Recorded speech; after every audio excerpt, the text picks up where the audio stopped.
متے کو جائز سمجھتے ہیں تو پھر اپنی عورتیں کیوں نہیں دیتے؟ یہ سوال ہے۔ حالانکہ بخوبی معلوم ہوتا ہے کہ اس طرح کا سوال کرنے والا کس تہذیب کی پستی میں رہتا ہے، اور اس کا جو ارد گرد کا ماحول ہے وہ کیسا ہے، یا اس کے گھر کا ماحول کیسا ہے۔ یہ تو طے ہو جاتا ہے کہ وہ اپنے کم سے کم اپنے گھر کی خواتین کی کوئی عزت، کسی احترام کا قائل نہیں ہے، کیونکہ ایسا بیہودہ انسان ہی ایسی بات کہہ سکتا ہے۔ جاہلانہ بات تھی، ہم اس بات کو زیادہ ہم نہیں سمجھتے تھے، لیکن حال میں کچھ جن کو ہم معتبر شخص سمجھتے تھے، انہوں نے اس بات کو یعنی کرنا شروع کیا تو ہمیں حیرت ہوئی۔ تو پھر ہمیں محسوس ہوا کہ جب آپ کسی کا گلا دباتے ہیں تو اس کی آنکھیں باہر آتی ہیں، پھر وہ بدتمیزی نہیں ہوتی ان کی آنکھیں باہر آنا، وہ تکلیف ہوتی ہے جو آپ اس کو دے رہے ہوتے ہو۔ تو اس لیے ہم نے کہا کہ ہم اس پہ بات کریں، کھل کے بات کریں ذرا، کیونکہ ابھی تو بات جب جہاں تک پہنچ گئی ہے تو سنیں۔ ابھی اسلام میں نکاح جائز ہے، کوئی مسئلہ ہے نکاح میں؟ نہیں ہے نا۔ آپ کو کوئی فیس بک پہ کمنٹ کرے کہ بولے جناب عالی مجھے عورت کی سخت ضرورت ہے اور آپ مجھے اپنی بیٹی بھجوا دیں بس کے تھرو، اور مولانا صاحب سے میں یہاں نکاح کروا دوں گا، یا آپ وہاں سے فیس بک جو ہے وہ آن لائن فون پہ نکاح کرا دیں۔ کوئی شرعی معذور ہے؟ کسی مفتی صاحب سے پوچھیں، کوئی مسئلہ ہے؟ شریعت منع کرتی ہے؟ لیکن کیا آپ کسی بھی آدمی کو جو آپ کو فیس بک پہ کمنٹ کرے یا فون پہ آپ کو کال کرے کہ مجھے آپ کی بیٹی چاہیے، بھیج دو گے؟ جبکہ دین میں کوئی مسئلہ نہیں ہے، شریعت میں کوئی مسئلہ نہیں ہے۔ کوئی مفتی صاحب کہہ دیں کہ یہ مسئلہ ہے، معذور ہے شرعاً، نہیں، پھر کیوں نہیں بھیجو گے؟ میں کہہ رہا ہوں کہ اگر دیندار ہو اور شرافت ہے تمہارے اندر تو کسی اجنبی کو کیسے بھیجو گے؟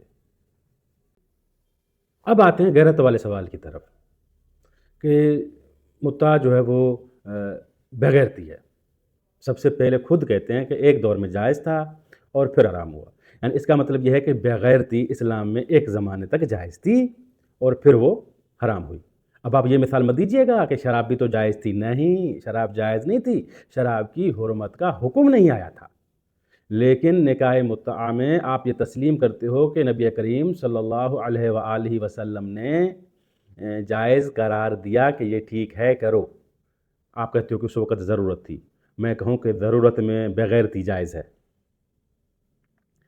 پھر آپ تمام مسلمانوں کی کتابوں میں مشہور ترین صحابہ کے نام درج ہیں جو نکاح متعہ کے قائل ہیں، آخر تک قائل رہے۔ نبی کریم صلی اللہ علیہ وآلہ وسلم کی وصال کے بعد امیر المومنین کی خلافت کی جو تھی اس تک قائل۔ تو آپ سوچتے ہو کہ آپ کہہ کیا رہے ہو کہ متعہ بغیرتی ہے؟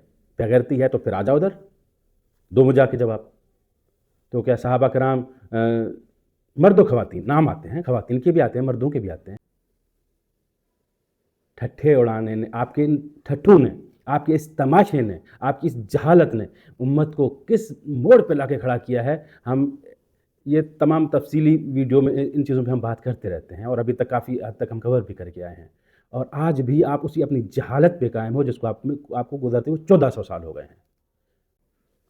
اب آپ آئیں، میں آپ کو اور غیرت سمجھاتا ہوں، اور میں آپ کو پھر دین سمجھاتا ہوں۔ ایک مرد ہے جو ہر مہینے طلاق دے کے دوسری شادی کر رہا ہے، پوچھ کے آؤ کسی مفتی سے، 12 مہینے میں اس نے 12 شادیاں کی، مرد نے بھی عورت نے بھی۔ 12 مرد ہیں، اس نے ایک نے شادی کی، مہینے کے بعد طلاق دے دی۔ ابھی بھائی پریکٹیکل ہو رہا ہے عرب کنٹریز میں، ایک بندے کی 4 بیویاں ہیں، وہ چوتھی کو طلاق دے کے 5ویں شادی کر رہا ہے۔ اچھا، اب جو جہاں سے جو طلاق ہو گئی ہیں محترمہ، وہ اب کوئی دوسرا شیخ ہے جو اس کے پاس پہلے سے 4 ہیں، وہ اس چوتھی کو طلاق دے کے اس کو پھر اپنی 5ویں بنا رہا ہے۔ پھر وہ جو طلاق ہو گئی وہاں سے دوسرے گھر سے، وہ پھر تیسرے گھر میں جا کے چوتھی بن رہی ہے، اور وہاں سے وہ چوتھی طلاق لے کے پھر جا رہی ہے۔ تو مجھے بتاؤ کیا مسئلہ ہے اس میں؟ شریعت کے حساب سے، فقہ کے حساب سے کوئی مسئلہ ہے؟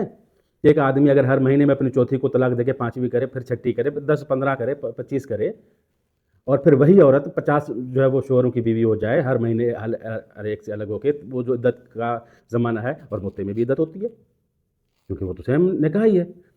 عدت کرے، دوسری شادی کرے، عدت کرے، تیسری شادی کرے، عدت کرے، چوتھی کرے، عدت کرے، 50ویں کرے، کوئی مسئلہ ہے؟ تو پھر یہاں آپ کی غلط کہاں جاتی ہے؟ اب یہ اور رکیں، پھکی تھوڑی سی اور بھی لے لیں تاکہ ڈوز آپ کا پورا ہو۔ غیر مسلم ایک شادی کی اجازت دیتے ہیں، دوسری کی نہیں، تیسری کی بھی نہیں، چوتھی کی بھی نہیں، آپ 4 تک کرتے ہو۔ وہ آپ سے بحث کرے، آپ اس سے بحث کرو، وہ دلیل دے، وہ آپ ان کو دلیل دیں، آپ اپنی دلیلوں کی ساری باٹلی انڈیل دو اس کے سر کے اوپر، وہ کہے کہ ٹھیک ہے آپ ایسے کرو، اپنی 3 عورتیں دے دو، ایک میرے پاس ہے، میں 4 پوری کر کے شادی کرتا ہوں، چندہ کر کے دے دو گے 3 عورتیں اس کو؟ مجھے بتائیں ذرا۔